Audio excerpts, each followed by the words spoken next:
Soybean का किसानों को एमएसपी से भी कम दाम मिल रहे हैं। सरकार पर हजारों करोड़ का बोझ लद चुका है और विदेशी तेल ने मुश्किलें और बढ़ा दी हैं। अब सोपा ने सीधी मांग रखी है, आयात होने वाले तेलों पर टैक्स बढ़ाइए। आखिर क्यों और इसका क्या असर होगा, पूरी कहानी समझते हैं इस वीडियो में। नमस्कार दोस्तों, आप देख रहे हैं एडिबल ऑयल न्यूज़। आपने अभी तक एडिबल ऑयल न्यूज़ को चैनल को सब्सक्राइब नहीं किया हो तो पहले सब्सक्राइब करें। आज की बड़ी खबर, soybean processor association of India यानी सोपा ने केंद्र सरकार से एक अहम मांग रखी है।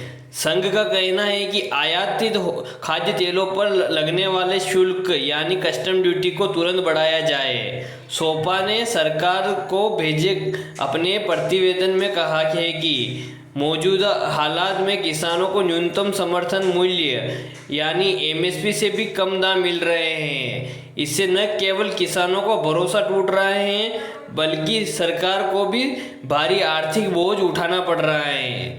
सोपा ने कृषि मंत्री शिवराज सिंह चौहान को भेजे पत्र में कहा, सोयाबीन की मंडी कीमतें लगातार एमएसपी से नीचे बनी हुई हैं। सरकार को मूल्य समर्थन योजना यानी पीएसएस के तहत बड़ी मात्रा में सोयाबीन खरीदना पड़ा है। इसके चलते सरकार को लगभग 2000 करोड़ रुपए का अतिरिक्त बोझ पड़ा है। संघ का कहना है कि नई फसल वर्ष 25-26 में यह बोझ और भी बढ़ सकता है क्योंकि एमएसपी बढ़कर 5328 रुपये प्रति क्विंटल हो गई है, जबकि सोयाबीन तेल और खली की कीमतें अब भी कमज़ोर बनी हुई हैं। सोपा ने सरकार को दो बड़े सुझाव दिए। पहला, आयातित खाद्य तेलों पर सीमा शुल्क कम से कम 10% और बढ़ाया जाए। इससे विदेशी तेल महंगा होगा और देसी तिलहन को भी सही दाम मिलेगा।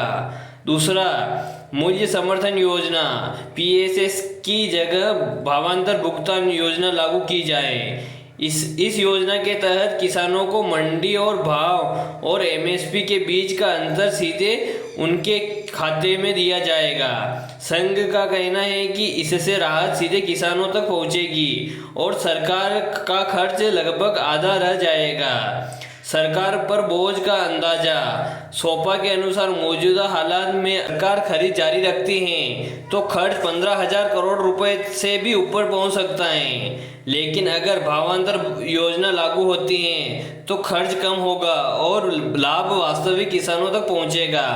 अन्य मंत्रियों को भी पत्र भेजें। सिर्फ कृषि मंत्री ही नहीं, सोपा ने अपने प्रतिवेदन की कॉपियां वित्त मंत्री निर्मला सीतारमण, वाणिज्य एवं उद्योग मंत्री पीयूष गोयल, उपभोक्ता मामले, खाद्य एवं सार्वजनिक वितरण मंत्री प्रहलाद जोशी और नीति आयोग के सदस्य प्रो रमेश चंद्र को भी भेजी है। इससे साफ है कि संघ इस मुद्दे को राष्ट्रीय स्तर पर उठाना चाहता है और सरकार से जल्द कदम की उम्मीद कर रहा है। कुल मिलाकर सोपा का मानना है कि अगर सरकार आयातित तेलों पर कस्टम ड्यूटी बढ़ाती है तो किसानों को उचित मूल्य मिलेगा, तिलहन उत्पादन को बढ़ावा मिलेगा और भारत आत्मनिर्भर की ओर एक और कदम उठाएगा।